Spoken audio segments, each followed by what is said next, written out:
Hi friends, आज आपण बघणार आहोत इडली आणि त्यासोबत हिरवीगार तिखट चटणी कशी करायची. हे मी 2 ग्लास तांदूळ आणि 1 पेला उडीद डाळ आणि 1 पेला पोहे वाटून घेतलं.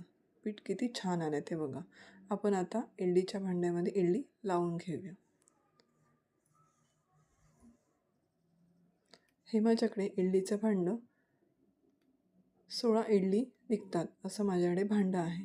आपण इडली आता वाफत ठेवूया. इडली वाफत ठेवली आहे. आता आपण दुसऱ्या साईडला चटणीची तयारी करूया.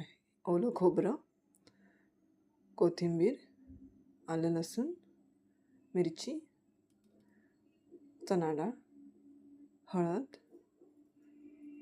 जिरं, मीठ, 1 चमचा साखर. आता हे आपण चांगलं वाटून घेऊया. आता आपण चटणी आपली रेडी आहे. आपण हे बघा, आपली इडली पण आता रेडी आहे. मस्त वाफ येत आहे.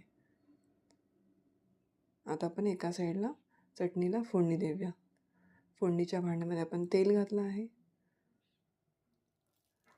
आपण फोडणीची तयारी करत आहोत. कढीपत्ता घातलेला आहे. आता आपण फोडणी वरून घालूया. हिरवी चटणी जी आपली रेडी आहे त्याच्यामध्ये आपण वरून फोडणी घालणार आहोत. आपण फोडणी घातली आहे आणि चांगलं मिक्स करून घेऊया. आपली चटणी रेडी आहे. बघा, आपली इडली ही रेडी आहे. मस्त सॉफ्ट इडली. आपण ही काढून घेऊया एका प्लेटमध्ये. हे बघा, आपली सॉफ्ट इडली आणि हिरवीगार चटणी.